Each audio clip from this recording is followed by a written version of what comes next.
My father cleared his throat at Christmas dinner and announced that I would receive nothing from the family business. Not shares. Not authority. Not even a ceremonial role.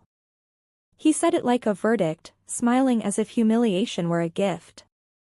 Everyone waited for me to react. I smiled back. What he didn't know was that the company's expansion, its licensing, and its most profitable supplier relationships had quietly shifted under my name years earlier. While he toasted tradition, I held leverage. He thought Christmas ended the conversation. It actually started the countdown. And it ended very differently.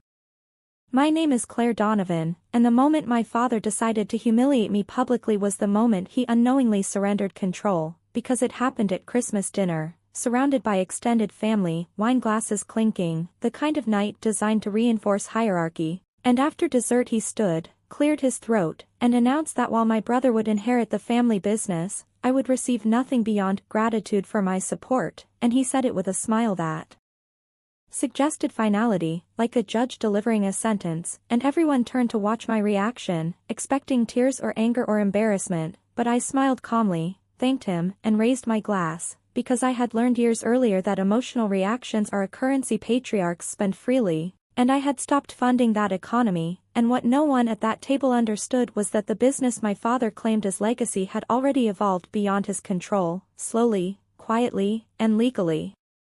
Because after college I had returned home not to challenge him but to learn, working in operations, procurement, and compliance, absorbing how everything functioned while my brother focused on visibility and charm, and over time I became the point person for suppliers, licensing partners, and expansion approvals, because I was reliable, and reliability builds trust faster than titles, and when the company began expanding into new regions, I was the one negotiating terms, signing provisional agreements under delegated authority my father never revoked, because he assumed loyalty equaled obedience, and I never corrected that assumption, and over the years those relationships deepened, contracts renewed, amendments signed, and clauses shifted incrementally until the business relied on networks associated with my role rather than his name, and I documented everything, not out of rebellion but habit, because women learn early that memory without proof is disposable, and when my father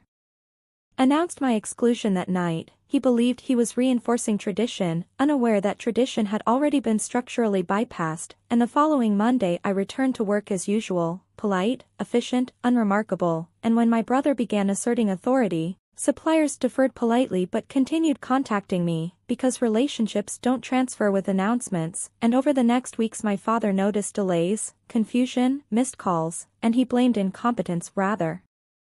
than erosion, because acknowledging erosion would require admitting that I had mattered, and then came the licensing renewal, a critical agreement underpinning 40% of revenue, scheduled for renewal under terms I had negotiated personally years earlier, and when the partner requested my confirmation, I responded professionally, clarifying that my role had not been formally defined post-announcement, and therefore decisions required re-evaluation, and that triggered concern, because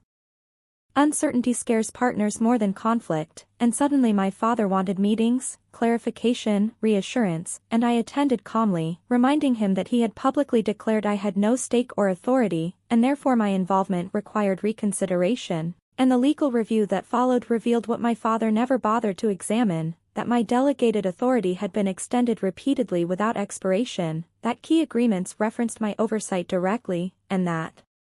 excluding me without transition created risk, and when advisors explained this, my father was furious, not at the structure, but at me, accusing me of manipulation, and I listened quietly, because truth doesn't need defense, and the board suggested negotiation, reintegration, or restructuring, but by then suppliers were requesting amendments, partners were pausing commitments, and the illusion of seamless succession was cracking, and my brother struggled visibly, because confidence without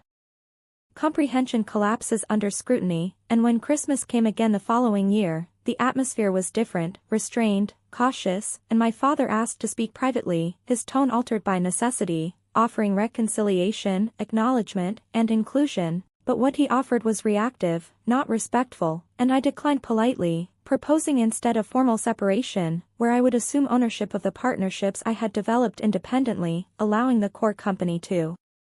continue without disruption, and advisors confirmed it was the least damaging option, and my father agreed reluctantly, because pride yields when revenue stalls, and within months I launched my own company using the networks I had built, attracting the same partners who valued continuity over legacy, and the family business survived but shrank, while mine grew steadily, and people asked if I felt vindicated, but vindication suggests triumph over someone else, and what I felt instead was relief. Because for the first time my value wasn't conditional, negotiated, or minimized, and my smile that Christmas night wasn't defiance, it was recognition, the recognition that power doesn't announce itself at dinner tables, it accumulates quietly in contracts, relationships, and patience. And when my father realized what he had lost, it wasn't inheritance, it was insight, and I carried that lesson forward, building something durable, independent, and finally mine, without raising my voice or breaking tradition loudly, just stepping beyond it when it no longer served truth, and that is how exclusion became freedom, and how silence, once again, proved far louder than confrontation ever could.